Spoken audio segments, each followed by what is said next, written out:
Think about the last argument you had. You got louder, talked faster, stacked your points like bricks. Maybe you won. They went quiet. But neuroscience says something uncomfortable. When people feel attacked, their threat system lights up and their rational brain goes offline. You don't actually change their mind, you just shut their mouth. Real winning isn't crushing the other person. It's walking away with the relationship, your self-respect, and sometimes even their respect, still intact. That's a very different skill set. Liam used to think winning meant being right. Then he noticed something. Every time he won, people trusted him less. Friends stopped opening up. Coworkers agreed to his face, resisted in practice. Social psychology shows that dominance can silence people short-term, but damages influence long-term. So, we need a new definition. To win an argument, even when you're partially wrong, means reduce defensiveness, increase understanding, and reach an outcome you both can live with. You're playing for the future, not just the moment.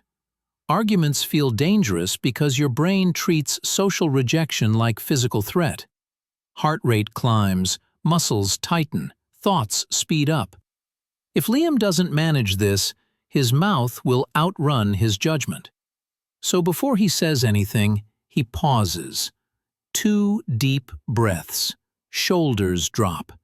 Psychology calls this self-regulation, getting your nervous system out of fight mode so your thinking brain can come back online. You cannot win any argument, right or wrong, if your body has already decided the other person is the enemy.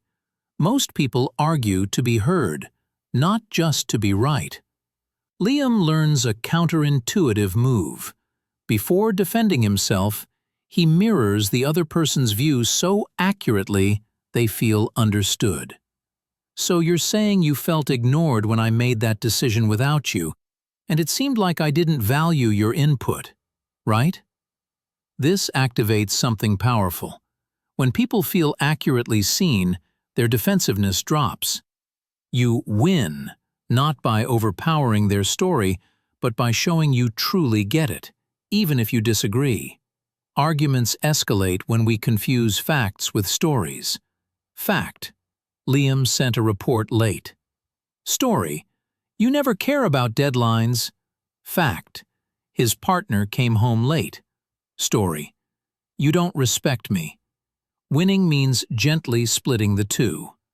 Liam says, here's what actually happened, and here's what we're both assuming about it. This moves the conflict from personal attack to shared analysis.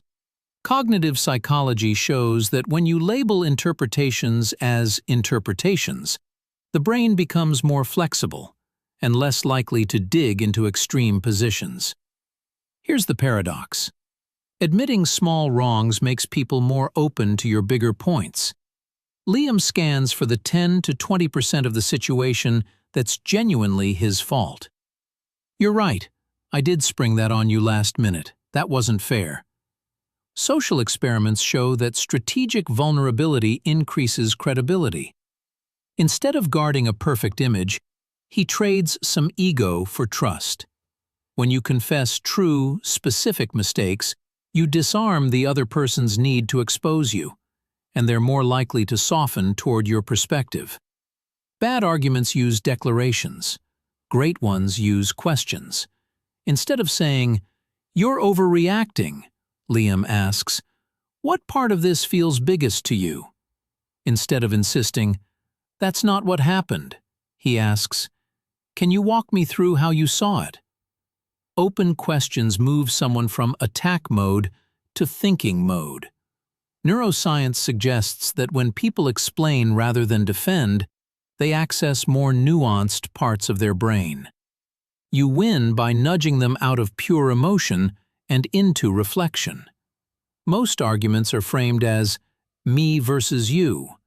Liam learns to reframe them as us versus the problem. He literally says it out loud. We both want this project done and not resent each other. The problem is how we're dividing tasks. Social psychology shows that shifting language from "you always" to "we need" reduces perceived threat. Now they're not competing lawyers, they're teammates facing a messy situation. The moment both people see a shared enemy, they stop needing to treat each other as it. Sometimes the most powerful move in an argument is to stop trying to win it. When the other person is flooded, rational arguments are like throwing books at a fire. Liam learns to say, "I hear you're really upset. I think we're both too heated to talk productively. Can we pause and come back?" This isn't surrender, it's strategy. Taking space lets threat systems calm down so logic can return. You're not losing ground. You're choosing not to keep fighting in a burning building.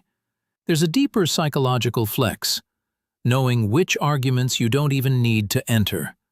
Liam starts asking himself, if I win this, what actually changes?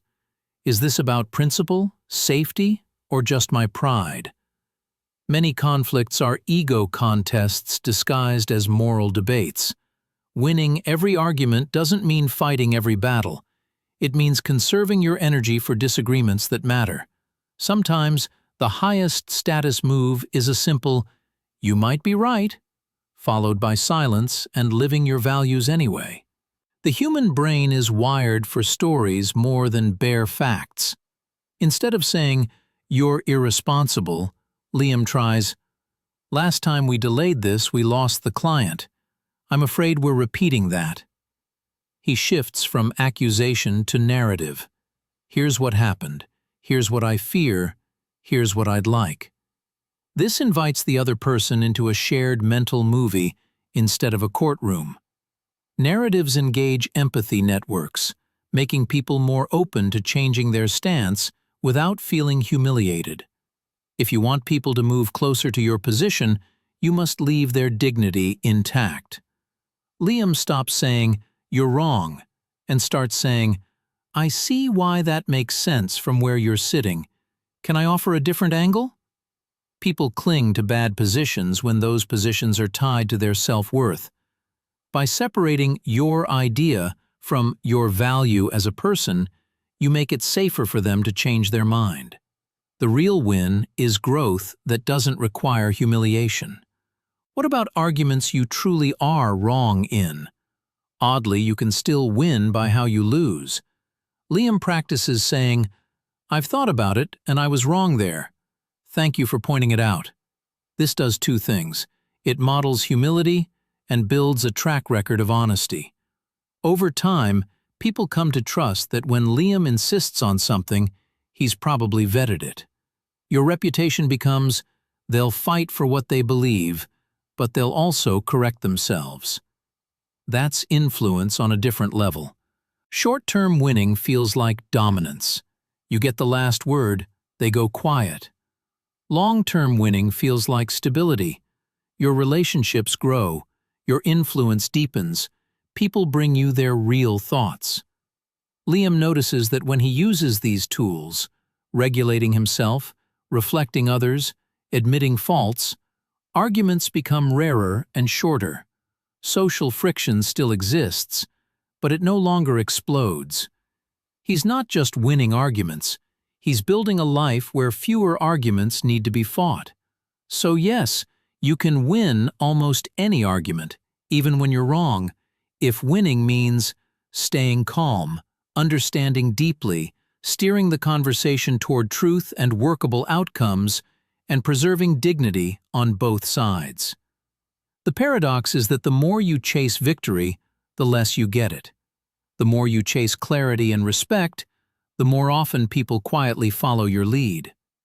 The next time you feel an argument rising, remember, you're not just fighting over a point, you're training your future influence.